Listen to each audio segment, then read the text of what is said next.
Hello guys, it's me VS Arun. Welcome back to my YouTube channel, Edwin's Vlogs.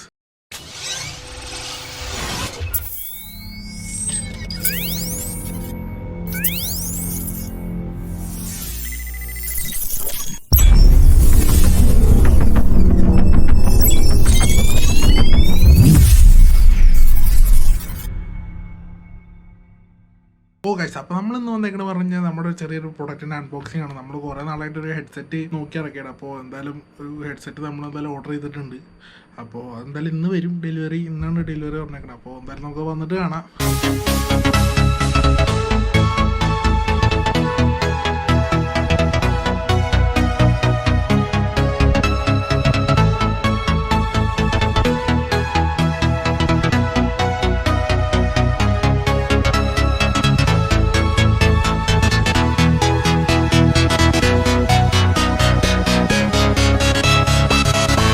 എന്തായാലും നിങ്ങൾ കണ്ടല്ലോ, അവരെന്തായാലും തുറന്നു നോക്കിയിട്ടുണ്ടാവുള്ളൂ. അപ്പോൾ അൺബോക്സ് ചെയ്യണമെങ്കിൽ വലിയ കാര്യമൊന്നുമില്ല, എന്നാലും നിങ്ങളുടെ മുമ്പിൽ വെച്ചിട്ട് ഞാൻ ഒന്നും കൂടി ചെയ്യണത്. അപ്പോൾ ഇതാണ് നമ്മുടെ പ്രൊഡക്റ്റ് ഹെഡ്സെറ്റ്. ഇതാണ് ഗൈസ് സെബ്രോണിക്സിൻ്റെ. എനിക്ക് കുഴപ്പമില്ലെന്ന് തോന്നി, കാരണം ഇതിനകത്ത് അത്യാവശ്യം വേണ്ട കാര്യങ്ങൾ ഇതിനകത്തുണ്ട്, മനസ്സിലായി. അതായത് എന്താ പറയുക, ENC അത് മാത്രമല്ല 110 ഹവർ ബാക്കപ്പാണ് അത് പറയണത്. അറിയാൻ പാടില്ല. ബ്ലൂടൂത്ത് 5.3 വരുന്നുണ്ട്. Type-C ചാർജറാണ് ഇതിനകത്ത് വരുന്നത്. അത് മാത്രമല്ലാണ്ട് നമ്മുടെ വോയിസ് അസിസ്റ്റ് അതൊക്കെ സപ്പോർട്ട് ചെയ്യുന്നതിനകത്ത് ഡ്യുവൽ പെയറിങ് സപ്പോർട്ട് ചെയ്യും. കോളിംഗ് ഫംഗ്ഷൻ ഉണ്ട്. 40 mm ഡ്രൈവറാണ് ഇതിരിക്കുന്നത്. പിന്നെ ഒരു മറ്റേ ഓക്സ് കേബിളും ഇതിനകത്ത് നമുക്ക് ഓക്സ് കേബിൾ ഉപയോഗിച്ച് കണക്ട് ചെയ്യാം. അതൊക്കെയാണ് ഇതിനകത്തുള്ളത്. അപ്പോൾ നമുക്ക് എന്തായാലും ഇത് തുറന്ന് നോക്കി കഴിഞ്ഞ് കഴിഞ്ഞാൽ, ഞാനൊരു നീല ഹെഡ്സെറ്റാണ് ഇത് ഓർഡർ ചെയ്തേക്കുന്നത്. എനിക്ക് നീല ഭയങ്കര ഇഷ്ടമായി. ബ്ലാക്കിനെക്കാട്ടും കുറച്ചുകൂടി നീലയാണ് എനിക്ക് ഇഷ്ടപ്പെട്ടത്. ഇതാണ് ഗൂയ്സ് നമ്മുടെ ആ പ്രൊഡക്റ്റ്.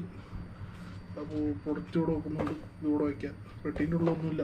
ഫോട്ടോ ഇൻസ്ട്രക്ഷൻ മാനുവലൊന്നും ഇല്ല ഇതിനകത്ത്. അപ്പോൾ ഇങ്ങനൊരു ഇത് തന്നിട്ടുണ്ട്. അപ്പോൾ നമുക്ക് ഇവിടെ എവിടെയെങ്കിലും വെക്കാനായാലും ഇത് എൻ്റെ അടുത്ത് ബോട്ടിൻ്റെ ഞാൻ മേടിച്ച സമയത്തും എനിക്കത് ഇങ്ങനത്തെ ഒരു സാധനം ഉണ്ടായിരുന്നു. പക്ഷെ അത് അധികം കാലം നിന്നില്ല ഗൈസ്, സത്യം പറയണമെങ്കിൽ. പക്ഷെ അത് കുഴപ്പമില്ലായിരുന്നു കേട്ടോ. അതിന് ശേഷം മേടിക്കുന്നതാണ്. ബിൽഡ് ക്വാളിറ്റി എന്നൊക്കെ പറയാനാണെങ്കിൽ പ്ലാസ്റ്റിക് ക്വാളിറ്റി അത്ര ഇത് മറ്റേ ഇതാണ്, ഇങ്ങനെ മടക്കിയൊക്കെ വെക്കാൻ പറ്റും. എനിക്ക് പ്ലാസ്റ്റിക് ക്വാളിറ്റിയിൽ എനിക്ക് അത്ര സാറ്റിസ്ഫൈഡ് അല്ല ഞാൻ. ഇതൊക്കെ നല്ല നല്ല പഞ്ഞി പോലെ ഉണ്ട്. നമുക്ക് ഇവിടെ ഒരു ഇത് വരുന്നുണ്ട്, ENC സപ്പോർട്ട് ചെയ്യുന്നതിനകത്ത്. Type-C ചാർജറാണ് വരുന്നത്. അപ്പോൾ നമുക്ക് പിന്നെ ഇതിനകത്ത് നമുക്ക് മൈക്കിൻ്റെ ഓപ്ഷൻ വന്നിട്ടുണ്ട്. അപ്പോൾ ഇതൊക്കെയാണ് ഇതിൻ്റെ അവസ്ഥ. അപ്പോൾ നമുക്ക് എന്തായാലും നമ്മുടെ ഈ പെട്ടീൻ്റെ ഉള്ളിൽ എന്തൊക്കെയാണെന്നുള്ളത് നമുക്ക് നോക്കാം. അപ്പോൾ ഞാൻ തൽക്കാലം ഉടക്കി വെക്കുന്നുണ്ട്. അപ്പോൾ പെട്ടീൻ്റെ ഉള്ളിൽ തുറന്ന് നോക്കാനാണെങ്കിൽ വാറണ്ടി കാർഡൊന്നും ഇല്ല ഇതിനകത്ത്, ഒന്നുമില്ല ഗൈസ്. ഇതൊക്കെ സാധനം ഇത് യൂസർ മാനുവൽ ഇപ്പോൾ സ്കാൻ ചെയ്യലൊക്കെ ആക്കിയ യൂസർ മാനുവൽ സ്കാൻ ചെയ്യണതാക്കിയിട്ടുണ്ട്. അതാണ് ഇതിൻ്റെ ഉള്ളിൽ. എൻ്റെ അമ്മ ഇതെന്തത്? ഇത് ഓക്സ് കേബിളാണ്. ഇത് Type-C ചാർജറാണ്. മഞ്ഞ കളറിലെ ചാർജറാണല്ലോ. അപ്പോൾ ഇതിൻ്റെ C കേബിൾ എന്തായാലും ഭയങ്കര ചെറിയൊരു കേബിളാണ് ഇതിൻ്റെ വരുന്നത്. അപ്പോൾ അത് ഭയങ്കര ഡിസഡ്വാൻറ്റേജ് ആയിട്ട് എനിക്ക് തോന്നി. എല്ലാത്തിലും ഇപ്പോൾ ചെറുതാണ് വരുന്നത്, പക്ഷേ ഇത് കുറച്ച് വലുതാണ്. അപ്പോൾ നമുക്ക് എന്താണ്, നമ്മളിങ്ങനെ പാട്ട് കേൾക്കുമ്പോൾ ഇത് കുത്തിയിട്ട് 3.5 mm ജാക്കുള്ളവർക്കൊക്കെ ഇത് യൂസ് ചെയ്യാനായിട്ട് എളുപ്പമാണ്. ഇതിന് അത്യാവശ്യം നീളമുണ്ട്, ഇതിന് നീളമില്ല. അപ്പോൾ എല്ലാവരും ഇപ്പോൾ ഇതിൻ്റെ ചാർജറൊന്നും ആയിരിക്കില്ല കുത്തിയിടുന്നത്. അവരുടെ ഫോൺ ചാർജറിൽ ഇതിനകത്തേക്കായിരിക്കും കുത്തിയിടുന്നത്. അപ്പോൾ നമ്മുടെ പ്രൊഡക്റ്റ് പറഞ്ഞതാണ്. അപ്പോൾ ഇതിൻ്റെ പ്രൊഡക്റ്റിൻ്റെ കാര്യങ്ങൾ സംസാരിക്കാനാണെന്നുണ്ടെങ്കിൽ ബിൽഡ് വൈസ് എനിക്ക് അത്ര കംഫർട്ടബിളായിട്ട് തോന്നിയിട്ടില്ല. ഇനീഷ്യലുള്ള കാര്യമാണ് പറയുന്നത്. നമുക്ക് യൂസ് ചെയ്ത് കഴിഞ്ഞാലാണ് എന്താണെന്നുള്ള അറിയുള്ളൂ. പക്ഷേ ഇനീഷ്യലുള്ള ബിൽഡ് ക്വാളിറ്റിയിൽ എനിക്ക് ഈ ഒരു എന്താ പറയുക, ഈ സാധനം പൊട്ടിക്കുമ്പോൾ ഇത് പൊട്ടിപ്പോകുമെന്നുള്ളൊരു പേടി പോലെ നമുക്ക് തോന്നും. പിന്നെ നമുക്ക് ഫോൾഡ് ചെയ്യാൻ പറ്റുന്നതാണ്. നമുക്ക് ഫോൾഡ് ചെയ്ത് നമ്മുടെ ബാഗിലൊക്കെ ക്യാരി ചെയ്തിറക്കാം. ചിലവർക്ക് ബാഗിൽ ക്യാരി ചെയ്യാനായിരിക്കില്ല, ഇങ്ങനെ കഴുത്തിൽ ഇങ്ങനെ ഇടാനായിരിക്കും താല്പര്യം. എനിക്ക് പേഴ്സണലി ബാഗിൽ ഞാൻ ക്യാരി ചെയ്യാറാണ്. എനിക്ക് ഇങ്ങനെ ഇട്ടുകൊണ്ട് നടക്കുന്ന ഇഷ്ടമല്ല. പിന്നെ നമുക്കിത് ട്രാവലൊക്കെ ചെയ്യുമ്പോൾ നമുക്കിത് യൂസ് ചെയ്യാമെന്ന് മാത്രം. എന്തായാലും നമുക്കിതിൻ്റെ ഇത് ചെക്ക് ചെയ്ത് നോക്കാം.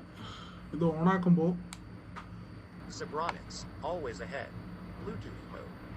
ഇങ്ങനെ വരും. എന്നിട്ട് നമ്മൾ ബ്ലൂടൂത്തിൽ കണക്റ്റ് ആക്കുമ്പോൾ ഇത് കണക്റ്റ് ആയിട്ട് വരും. നമുക്ക് പിന്നെ ഇത് ഇങ്ങനെ നീട്ടാനുള്ള ഓപ്ഷനൊക്കെ ഉണ്ട്. നമ്മൾ ഹെഡ്സെറ്റ് ഇങ്ങനെ വയ്ക്കുക, നമ്മൾ ഏതെങ്കിലും പാട്ട് വെച്ച് നോക്കുകയാണ്. അതുപോലെ നമുക്ക് ഇതിനകത്ത് ANC ഓപ്ഷൻ ഉണ്ട്. ANC ഓണാക്കി കഴിഞ്ഞാൽ നമുക്ക് ANC അതൊക്കെ നല്ല രീതിയിൽ തന്നെ വർക്ക് ചെയ്യുന്നുണ്ട്. പാട്ടൊക്കെ ഒരു രക്ഷയില്ല, അടിപൊളിയായിട്ട്. ഇനീഷ്യലായിട്ടുള്ളത് അടിപൊളിയായിട്ടുണ്ട്. പിന്നെ ഓഫ് ചെയ്യാനാണെങ്കിൽ പവർ ബട്ടൺ ഓഫായി. ഇതിനകത്ത് സ്വിച്ചുകളുടെ കാര്യം പറയാനാണെന്നുണ്ടെങ്കിൽ നമുക്ക് ഒരു ANC ഓപ്ഷൻ ഇവിടെ വരുന്നുണ്ട്. പിന്നെ നമുക്ക് വോളിയം കൺട്രോൾ ചെയ്യാനുള്ളത് പവറിൻ്റെ ബട്ടൺ. പിന്നെ ഇതിനകത്ത് C ടൈപ്പാണ് ചാർജർ. നമ്മൾ ഞാൻ ചില വീഡിയോ ഒക്കെ ചെയ്തപ്പോൾ, ചില ഹെഡ്സെറ്റിൻ്റെ വീഡിയോ ചെയ്തപ്പോൾ അതിനകത്ത് C ആണ് പറഞ്ഞിട്ട് അതിൻ്റെ കാര്യം പറയാണ്ടിരിക്കുന്നത് നല്ലത്. അപ്പോൾ ആ വീഡിയോ കണ്ടിട്ടുണ്ടെങ്കിൽ ഞാൻ അവിടെ കൊടുക്കാം, കയറി കണ്ടാൽ മതി. ഫ്ലിപ്കാർട്ട് ചതിച്ചു പറഞ്ഞിട്ട് വീഡിയോ ഇട്ടിട്ടുണ്ട്. അപ്പോൾ ഇനീഷ്യലുള്ള ഒരു ഇതാണ് ഗൈസ്. അപ്പോൾ ഞാൻ ഈ പ്രൊഡക്റ്റ് നിങ്ങൾക്ക് എന്തായാലും വേണമെന്നുണ്ടെങ്കിൽ ഞാൻ ഇതിൻ്റെ ഡിസ്ക്രിപ്ഷനിൽ ലിങ്ക് കൊടുക്കുക. ഇതൊരിക്കലും ഒരു പെയ്ഡ് പ്രൊമോഷൻ ഒന്നും അല്ല, പക്ഷേ എനിക്ക് യൂസ് ചെയ്തിട്ട് നല്ലതാണെന്ന് ഇപ്പോൾ ഇനീഷ്യലി തോന്നിയിട്ടുള്ള എല്ലാ പ്രൊഡക്റ്റിൻ്റെ ലിങ്ക് ഞാൻ എന്തായാലും ഡിസ്ക്രിപ്ഷനിൽ ഇടാറുണ്ട്. അതുകൊണ്ട് നിങ്ങൾക്ക് വേണമെന്ന് താല്പര്യമുള്ളവർക്ക് കയറി നോക്കുക. ANC വർക്ക് ചെയ്യുന്നുണ്ട് ഇതിനകത്ത്. അതുപോലെ തന്നെ 110 ഹവർ ബാറ്ററി ബാക്കപ്പ് ഇതിനകത്ത് വരുന്നുണ്ട്. ഞാൻ പിന്നെ ഇതിൻ്റെ ഒപ്പം നോക്കിയിട്ടുണ്ടായിരുന്നു മറ്റേ നമ്മുടെ ബോട്ട് മറ്റേ സെബ്രോണിക്കിൻ്റെ വേറൊരു മോഡലുണ്ടായിരുന്നു. ആ ഒരു മോഡൽ നമ്മുടെ ഇവിടേക്ക് കറൻ്റ്ലി ഡെലിവറി ചെയ്യാൻ പറ്റില്ല പറഞ്ഞിട്ട് അതിനെന്താ 2300 അങ്ങനെ എന്തോന്ന് റേറ്റ് വരുന്നത്. ഇതിന് 1800 എന്തോ വരുന്നത്. അത്യാവശ്യം ക്വാളിറ്റി ഉണ്ട് ഇതിന്. നമുക്ക് ഇതിന് മറ്റേ ബോട്ടിൻ്റെ മറ്റേ എൻ്റെ പഴയ ഹെഡ്സെറ്റ് ഉണ്ടല്ലോ, ബോട്ട് 450 അങ്ങനെ എന്തോ പറഞ്ഞിട്ട് ബോട്ട് റോക്കേഴ്സ് പറഞ്ഞിട്ട് മറ്റേ ഹെഡ്സെറ്റ് ഉണ്ടായിരുന്നല്ലോ, അതിൻ്റെ വീഡിയോ ഞാൻ ഇവിടെ കൊടുക്കാം, വേണമെങ്കിൽ അത് കണ്ടാൽ മതി. അപ്പോൾ ആ ബോട്ടിൻ്റെ വീഡിയോ ആണെന്നില്ല, അത് ഞാൻ യൂസ് ചെയ്തിട്ട് 1 മാസം കഴിഞ്ഞപ്പോഴേക്കും അതിൻ്റെ ചാർജൊക്കെ ഭയങ്കരമായിട്ട് കുറയാൻ തുടങ്ങി. നല്ല രീതിയിൽ തന്നെ ഡ്രോപ്പ് വരാൻ തുടങ്ങി ചാർജിൻ്റെ കാര്യത്തിനൊക്കെ. അപ്പോൾ പിന്നെ എനിക്ക് എഡിറ്റ് ചെയ്യുമ്പോൾ നമുക്ക് ഞാൻ ഇപ്പോൾ ഇതിനകത്ത് നമ്മുടെ ഈ സിസ്റ്റത്തിൽ നമ്മൾ എഡിറ്റ് ചെയ്യുമ്പോൾ ഞാൻ ഇതിനകത്ത് മെയിനായിട്ട് കളർ ഗ്രേഡിങ് ആണ് ചെയ്യുന്നത്. അപ്പോൾ എനിക്ക് ഈ സൗണ്ടിൻ്റെ ആവശ്യമില്ലല്ലോ, നമ്മൾ കളർ ഗ്രേഡ് മാത്രമല്ലേ ചെയ്യുന്നുള്ളൂ. എഡിറ്റിങ് ഞാൻ ലാപ്പിലാണ് ചെയ്യുന്നത്. അപ്പോൾ ലാപ്പിൽ എഡിറ്റ് ചെയ്യുമ്പോൾ ഞാൻ നമ്മുടെ സ്റ്റുഡിയോൻ്റെ ഈ മൈക്ക് ഇത് വെച്ചിട്ടാണ് ചെയ്യാറ്. പക്ഷേ ഇതിങ്ങനെ എപ്പോഴും അവിടേക്ക് എടുത്തിട്ട് പോവുക വലിയ കാര്യമൊന്നുമില്ല. എനിക്കത് ഇങ്ങനെ ഇഷ്ടപ്പെട്ടില്ല. അതുകൊണ്ടാണ് ഞാനൊരു ഹെഡ്സെറ്റ് മെയിനായിട്ട് മേടിക്കാന്നുള്ളൊരു പ്ലാൻ വന്നത്. അങ്ങനെ നോക്കിയപ്പോഴാണ് സെബ്രോണിക്സിൻ്റെ എൻ്റെ കണ്ണിൽപ്പെട്ടത്. അപ്പോൾ ഡിസൈനൊക്കെ നല്ല പോലെ തോന്നി.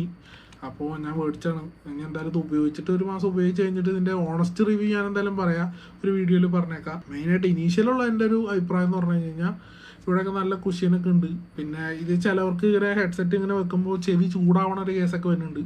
എനിക്കിത് ഇത്ര നേരം യൂസ് ചെയ്തിട്ട് എനിക്കിത് വന്നിട്ടില്ല ചെവി ചൂടായിട്ടൊന്നും. പക്ഷേ ഇനി ഫ്യൂച്ചറിൽ വരുമോയെന്ന് എനിക്കറിയില്ല. അതുകൊണ്ട് ഞാൻ പറഞ്ഞത് 1 മാസം യൂസ് ചെയ്തിട്ട് അതിൻ്റെ ഓണസ്റ്റ് റിവ്യൂ ഞാൻ എന്താണെന്നുള്ളത് ഒരു വീഡിയോയിൽ ഞാൻ പറയാമെന്ന് പറഞ്ഞത്. അപ്പോൾ പിന്നെ എന്തായാലും കുഴപ്പമൊന്നുമില്ല. ഞാൻ പറഞ്ഞല്ലോ, ഞാനത് ബാഗിലിങ്ങനെ ലാപ്ടോപ്പ് കൊണ്ടുപോകുമ്പോൾ ബാഗിലിങ്ങനെ ഇട്ട് കഴിഞ്ഞാൽ നമുക്ക് ആവശ്യമുള്ളപ്പോൾ എവിടെ നിന്നിട്ട് എഡിറ്റ് ചെയ്യണമെങ്കിലും വലിയ വിഷയമൊന്നുമില്ലല്ലോ. അങ്ങനെ രീതിയിൽ നമ്മളൊന്ന് മേടിച്ചാണ്. അപ്പോൾ ചിലവർക്ക് ഇങ്ങനെ ഞാൻ നേരത്തെ പറഞ്ഞ പോലെ കഴുത്തിലിട്ടുകൊണ്ട് നടക്കാനായിരിക്കും താല്പര്യം ചിലവർക്കൊക്കെ. പക്ഷെ എനിക്കങ്ങനെ പേഴ്സണലി താല്പര്യമില്ല കഴുത്തിൽ. ഞാൻ പണ്ട് അങ്ങനെ ഇട്ട് നടക്കുമായിരുന്നു. പക്ഷേ അതിന് ശേഷം ഇതിങ്ങനെ ഇട്ട് നടക്കുമ്പോൾ നമുക്ക് ഭയങ്കര ഇറിറ്റേഷനായിട്ട് വരും കുറേ കഴിയുമ്പോൾ. പിന്നെ എനിക്ക് പിന്നെ അത് വെറുത്തു. അപ്പം പിന്നെ ഞാൻ ഇപ്പോൾ ബാഗിൽ കൊണ്ട് നടക്കല പണി. പണ്ട് ഒരു 10 വർഷം മുമ്പ് ഞാനിങ്ങനെ ഇട്ട് നടന്നിട്ടുണ്ട്. അത് നമ്മൾ ട്രെയിനിലൊക്കെ യാത്ര ചെയ്യുമ്പോൾ പെട്ടെന്ന് എടുത്തു വെക്കാനായിട്ടുള്ള രീതിയിൽ എടുത്തു വെക്കാറുണ്ട്. ഇപ്പോൾ ഞാനങ്ങനെ ഇപ്പോൾ വലിയ ഇതൊന്നുമില്ല. പിന്നെ നമ്മൾ എഡിറ്റ് ചെയ്യണതിൻ്റെ പർപ്പസ് ഉള്ളതുകൊണ്ടാണ് ഞാൻ ഈ ഹെഡ്സെറ്റ് മേടിച്ചത്. നമുക്ക് 110 ഹവർ ബാറ്ററി ബാക്കപ്പ് ഇതിനകത്ത് കിട്ടും പറഞ്ഞല്ലോ. ആ ഒരൊറ്റ കാര്യം കൊണ്ടാണ് ഇത് മേടിച്ചത്. ഞാൻ മറ്റേ ഈ സെബ്രോണിക്സിൻ്റെ 2300 രൂപയുടെ വേറെ ഉണ്ട് പറഞ്ഞില്ലേ, അതിന് 50 ഹവർ എന്തോ വരുന്നുള്ളൂ. അതുപോലെ ബോട്ടിൻ്റെ ഇതിനും അവർ പറഞ്ഞ 30 ഹവറോ 50 ഹവറിൻ്റെ താഴെ എന്തോ ഉള്ളൂ. അപ്പോൾ അതൊക്കെ വെച്ച് കമ്പയർ ചെയ്യുമ്പോൾ ഇത് അത്യാവശ്യം ബിഗ് ഡീലായിട്ട് എനിക്ക് തോന്നി. അതിന് ബോട്ടിൻ്റെ ഇതിന് 1500 അങ്ങനെ എന്തോ 1600 1500 ആ റേഞ്ചാണ്. ഇതിന് 1800 വരുന്നുണ്ട്. പക്ഷേ ആ വിലയ്ക്ക് എനിക്ക് തോന്നുന്നത് കുഴപ്പമില്ല എന്ന് എനിക്ക് പറയാൻ പറ്റുള്ളൂ. വാല്യൂ ഫോർ മണി എന്ന് എനിക്ക് ANC ഒക്കെ ഉള്ളതുകൊണ്ട് വേണേൽ നമുക്ക് പറയാം വാല്യൂ ഫോർ മണിയാണെന്നൊക്കെ. പിന്നെ ടൈപ്പ് സി ചാർജറാണ്. ഇപ്പം ഇത്രയും ബാറ്ററി ബാക്കപ്പിൻ്റെ കാര്യത്തിലാണ് ഞാൻ ഇതിന് മെയിനായിട്ട് ഈ സാധനം മേടിച്ചത്. പിന്നെ എല്ലാവർക്കും ബ്ലാക്ക് ആയിരിക്കും ഇഷ്ടം, എനിക്കും ബ്ലാക്കാണ് കൂടുതൽ ഇഷ്ടം. പക്ഷേ നീലയാകുമ്പോൾ കുറച്ചും കൂടി അടിപൊളിയായിട്ട് തോന്നുന്നുണ്ട്. ബ്ലാക്ക് ആകുമ്പോൾ ഫുള്ള് ബ്ലാക്ക്, ഞാൻ ബ്ലാക്കിൽ ഇട്ടുള്ള ബ്ലാക്ക് ഷർട്ടൊക്കെ ഇട്ടിട്ട് നടക്കുന്ന ആളാണ്. അപ്പോൾ ഫുള്ള് ബ്ലാക്കായി പോകും. അപ്പോൾ അതുകൊണ്ട് വെറുതെ മേടിച്ചാണ്. അങ്ങനെയൊക്കെ യൂസ് ചെയ്യാനൊക്കെ ആയിട്ട് ഇത് മേടിച്ചാണ്. അപ്പോൾ എന്തായാലും ഇതിൻ്റെ ഓണസ്റ്റ് റിവ്യൂ ഇതാണ്. ഫസ്റ്റ് ഇംപ്രഷൻ വീഡിയോ ആണിത്. വേണമെന്നുണ്ടെങ്കിൽ ഡിസ്ക്രിപ്ഷനിൽ ലിങ്ക് ഉണ്ട്, വേണം മേടിക്കുക. അയ്യോ, വേറെ കാര്യം പറയാൻ വന്നത്, നിങ്ങൾ ഈ ചാറ്റ് കണ്ടോ? ഇത്രയും പേരിൽ വീഡിയോ കാണുന്നതിന് ഇത്രയും ശതമാനം ആൾക്കാർ സബ്സ്ക്രൈബ് ചെയ്യാണ്ടാണ് കാണുന്നത്. അപ്പോൾ അവർ സബ്സ്ക്രൈബ് ചെയ്താൽ നന്നായിരിക്കും. 5 പൈസ ഇട്ട് ചിലവില്ലാത്ത കാര്യമല്ലേ. സബ്സ്ക്രൈബ് ചെയ്ത് സപ്പോർട്ട് ചെയ്യൂ. I improve myself. Subscribe ചെയ്യാത്തവരൊക്കെ സബ്സ്ക്രൈബ് ചെയ്യുക. അപ്പോൾ നിങ്ങൾക്ക് എന്തെങ്കിലും അഭിപ്രായങ്ങളൊക്കെ ഉണ്ടെങ്കിൽ താഴത്ത് കമൻറ്റ് ചെയ്യുക. അപ്പോൾ നമുക്ക് ഭാവിയിൽ ഇത് പരിഹരിക്കാനുള്ള കാര്യങ്ങളൊക്കെ ചെയ്യാം. എനിക്കറിയാം ഞാൻ ഫുൾ പെർഫെക്റ്റ് ഉള്ള ആളല്ല, ഞാൻ ചെയ്യണതിൽ എന്തെങ്കിലും തെറ്റുണ്ടാവും. പിന്നെ ഇത് വാട്ടർ പ്രൂഫ് അല്ല, 100% വാട്ടർ പ്രൂഫ് അല്ല, ഇത് വാട്ടർ റെസിസ്റ്റൻ്റ് ആണ്. ഇത് എടുത്ത് വെള്ളത്തിൽ മുക്കിയിട്ട് അടിച്ചു പോയി ഗൈസ് എന്നൊക്കെ പറഞ്ഞ് പറയാനുള്ള ആൾക്കത് പ്രൊമോഷൻ കിട്ടിയാണ്. എനിക്കത് പ്രൊമോഷൻ കിട്ടിയതല്ല, പൈസ കൊടുത്ത് മേടിച്ചാണ്. അതുകൊണ്ടിട്ട് നമ്മൾ വെള്ളത്തിൻ്റെ അടിയിൽ ഇട്ടിട്ടുള്ള ഇത് വെള്ളത്തിൻ്റെ ഒന്നാമത് വാട്ടർ പ്രൂഫ് അല്ല എന്ന് പറയുമ്പോൾ പിന്നെ നമ്മൾ വാട്ടർ റെസിസ്റ്റൻ്റ് ആണ്. അതായത് നമ്മുടെ സ്വെറ്റ് അങ്ങനെയൊക്കെ വരുമ്പോൾ തുടച്ച് കളയാൻ പറ്റണതുള്ളൂ. വാട്ടർ പ്രൂഫ് അല്ല, ഇത് വെള്ളത്തിലിട്ടിട്ട് അടിച്ചു പോയി കൈസ് എന്ന് പറയാനുള്ള അവസ്ഥയിലല്ല ഞാൻ. ഇത്രയും രൂപ കൊടുത്ത് മേടിച്ചാണ്. നമുക്ക് 25,000-40,000 രൂപയുടെ ഹെൽമെറ്റേ മറ്റേ ഹെഡ്സെറ്റ് ഉണ്ട്. പക്ഷേ 1800-നും അതിനൊരു വിലയുണ്ട്. പ്രൊമോഷൻ വരുമ്പോൾ നമുക്ക് എന്ത് വേണമെങ്കിൽ കാണിക്കാം. അത് അവർ ഫ്രീ ആയിട്ട് തരണതാണ്, നമ്മൾ പൈസ കൊടുക്കണ്ട. അവർ ഫ്രീ ആയിട്ട് തന്നിട്ട് കാണിച്ചു കൊടുത്താൽ മതി. വെള്ളത്തിലിട്ട് അതുപോലെ പറയാനുള്ളതൊന്നും ഇല്ലാത്തതുകൊണ്ട് നമ്മൾ ജസ്റ്റ് ഉപയോഗിക്കുന്ന കാര്യങ്ങൾ നിങ്ങളെ പരിചയപ്പെടുത്തേണ്ടത് മാത്രം. നമ്മുടെ ജീവിതത്തിൽ നമ്മൾ ഉപയോഗിക്കുന്ന കാര്യങ്ങൾ, പിന്നെ നമ്മുടെ ജീവിതത്തിൽ നടക്കുന്ന കാര്യങ്ങളൊക്കെ തന്നെയാണ് നമ്മൾ വീഡിയോ ആയിട്ട് ചെയ്യുന്നത്. അപ്പോൾ എന്തായാലും വീഡിയോ ഇഷ്ടപ്പെട്ട് ഞാൻ മറക്കണ്ട ലൈക്ക് ചെയ്യുക, ഷെയർ ചെയ്യുക, സബ്സ്ക്രൈബ് ചെയ്യുക, തൊട്ടടുത്തുള്ള ബെല്ലൈക്കൻ മറക്കണ്ട. അപ്പോൾ ഇതേപോലെ അടിപൊളി വീഡിയോ കണ്ടായിരിക്കും. It's your life, it's your dream. ചുമ്മാ അടിച്ച് പൊളിക്കുക guys. Peace. Have a good day, boy.